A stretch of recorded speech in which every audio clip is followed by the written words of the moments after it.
The trade bells keep ringing in Philadelphia as the new report suggests Howie is just itching to go up, and his top target might be falling thanks to some off-the-field issues. Well, it sounds like Big Dom is actually the one handling it. And why wide receiver trade rumors keep popping up in Philadelphia, I'm Thomas Mott, this is the Thomas Mott Show.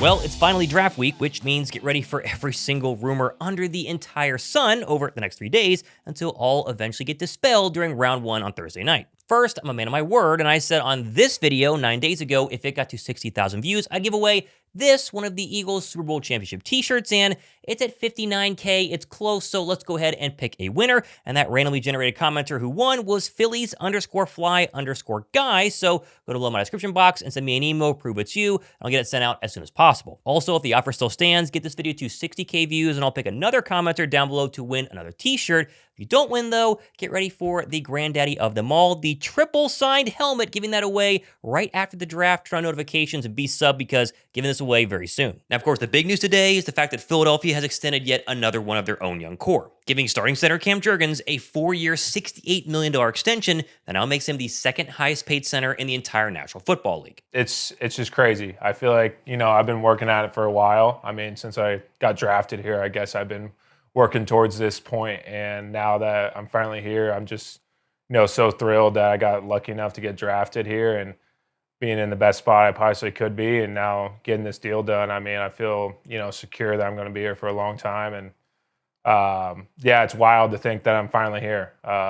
It's crazy. And first off, obviously, Jurgens 100% deserves this. He has not only taken over Jason Kelce's role, but done it in an incredible way. He was a beast in 2024 and even gutted out a pretty bad back injury for a Super Bowl win. The big storyline, though, is the fact that Howie Roseman continues to be an absolute genius because he extends Jurgens a year early, which not only saves money on the backside of the contract, but right now they create an additional $3 million in cap space for this year, which, by the way, Adam Schefter hinted at earlier this morning on his podcast, stating, quote, with the added pick firepower, Philadelphia is armed to make more trades, but deals for veterans instead of moving up in round 1 are considered more likely, which personally I do think is going to happen. Philadelphia is going to go ahead and trade for somebody during the NFL draft, but it might not be the big name splash that Schefter is hinting at. Pretty much all of Philadelphia's moves during the offseason have been very, very cheap signings. So going out for some big-name player and acquiring a big-time contract is not really in Howie's books. For instance, I saw Budda Baker's name thrown around a ton today all over Twitter as one of the possible veterans Philadelphia could trade for, but let's squash that rumor right away because Budda Baker just signed a 3-year extension in Arizona, so the Cardinals are not going to ship him away anytime soon.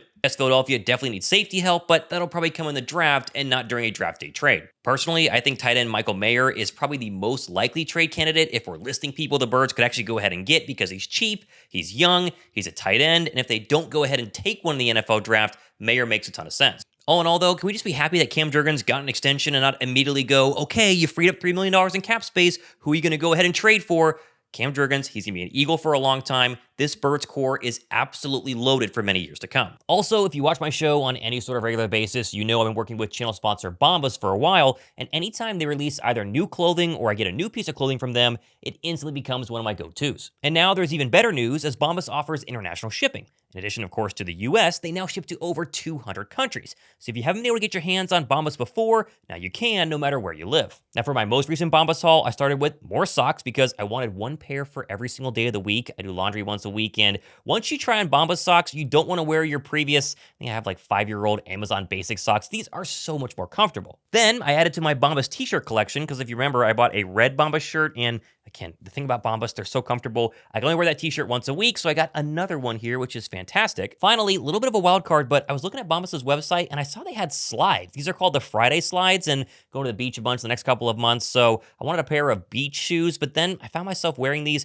just around the house, out in the yard, playing with the dogs, and as usual, this is a theme here with Bombas, incredibly comfortable, the best slides I've ever purchased, and really a great price too. But the best part is, for every item you buy, Bombas donates one to someone in need, either to a homeless shelter, rehab center, or medical professionals. Their gear is one of the top 3 most requested items in shelters across the country. So with Bombas, you can feel good and do good knowing that your purchase of, let's say, socks is doing good across the country. And right now you can get 20% off your first Bombas order by going to bombas.com/ThomasMod or click the link down below the description box, scan the little QR code over here, try a pair of Bomba socks. Just start with the socks, and trust me, you're going to be hooked just like I was. Now, all the buzz right now is centered around moving up in the NFL draft because for a while, the first-round talentless top 30 visits were screaming trade back in round 1 until really this past weekend. We found out from Adam Kaplan that first-round superstar potential defensive tackle Walter Nolen did in fact get a visit to Philadelphia, which, interesting enough, was not reported by any other outlet besides Kaplan. And honestly, it makes sense. Remember, no team has to actually disclose who came for a top 30 visit. It's more like insiders leak it, and then reporters go ahead and put it out there on Twitter. The fact that nobody knew, besides Adam Kaplan, that Walter Nolen was in the building in Philadelphia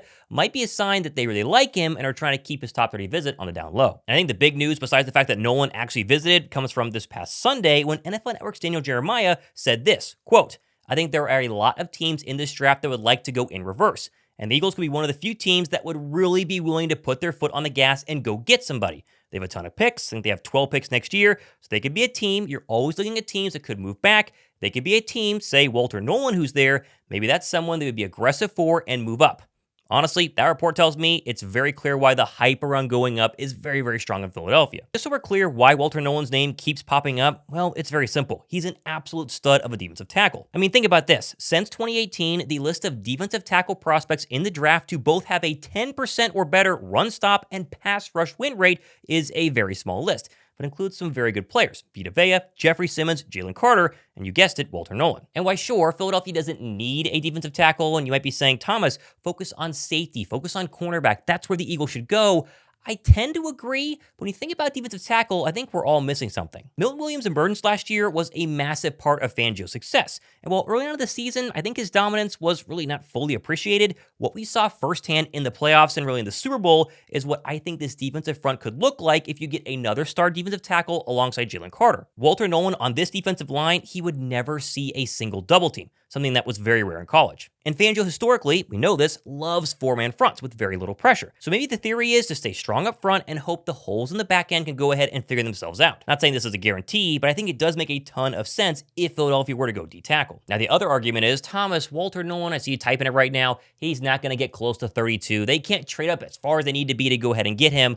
Well, I would disagree with that argument as well. Nolen has, quote, maturity concerns, according to many NFL scouts on a recent report done a couple of weeks ago, with a, quote, history of walking off the practice field mid-session due to frustration. Now, obviously, that's not ideal for any sort of prospect. You want high-character guys, but does it remind you of a certain other defensive tackle who was recently drafted by Philadelphia? Because I've not forgotten the fact that Jalen Carter pre-draft, even without the street racing incident, had a ton of maturity concerns as well. And what has he done since coming to Philadelphia? Honestly, he seems very mature, taking on a leadership role, and has been not only a great pro, but a great person as well. And just in general, Jalen Carter aside, the Birds defense, especially led by Vic Fangio, I think is the perfect place to accept a quote-unquote troublemaker or an immature 21-year-old to come to the Birds, Super Bowl champion, with all these studs around you, and find your lane and grow as a both player and really professional as well. And Howie Roseman seems to agree, revealing the other day that Big Dom is actually the Eagles' main guy for sniffing around, I guess, baggage of some draft talent, saying, quote, "We start with these basic principles of we will not draft because of this.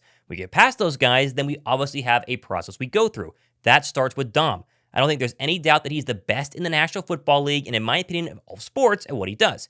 His ability to not only gather information, but have a feel for people. And then we just have to make judgments. Those situations, they are a little more subjective, and that's based on all the information we get. So I guess trust Big Dom to be the person to sniff out any sort of issues off the football field with Walter Nolen or a guy like Mike Green. If he approves and Philadelphia approves, then I approve as well. Now, obviously, if Philadelphia wants any of the top talent that we talk about here on the channel, especially in round 1, they're going to have to trade up to go ahead and get there. Maybe not as far, but still trade up. Although that shouldn't be a massive shock because Howie Roseman's war room over the past 3 drafts has made 19 total trades. And I personally think Casey's trade up from 32 overall to 28 in round 1 last year is a great example of the cost. So swap first rounders with the Bills and then give the Bills a 3rd round draft pick. Seems easy enough.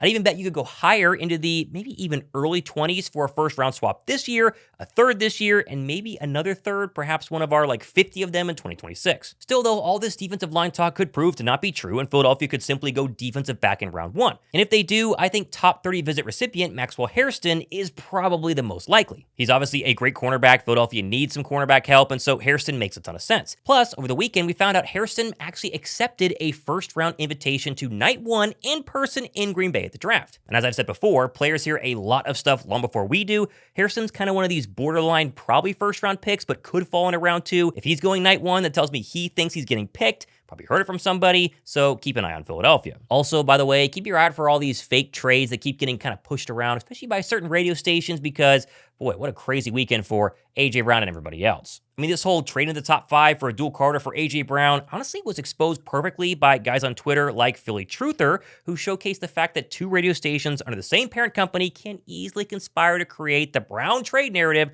to drive clicks to their station. Not saying this is what happened, but it kind of makes sense because they are the only 2 actual, I guess you would call, sources reporting this whole thing. 0 reporters like Adam Schefter or Ian Rappaport have said anything about an A.J. Brown trade. I mean, literally, it all started from one tweet from Howard Eskin, of all people, saying that he had heard rumors, not necessarily saying they're true. And then you get a random guy on WEI saying, I've heard it as well. Same parent company. Again, all allegations, but it makes sense. So just keep your eyes peeled because crazy trade stuff, as I said, Monday, Tuesday, Wednesday before the draft, it's out there and you got to sift through all the junk. And here's a great example dropped this past weekend as Bleacher Report listed the Panthers veteran receiver Adam Thielen as a possible trade option during the draft for Philadelphia, which you should know by now. If you watch my show, a Bleacher Report suggested trade is simply some writer giving us a random prediction, although Thielen has been tied to Philadelphia like every single trade deadline the past 5 years, so I guess it makes some sense. Problem is, you definitely don't need him if you have Jahan Dotson and the newly signed Terrence Marshall Jr. Unless there's some team on draft night just beating down the Eagles' door trying to trade for Jahan Dotson,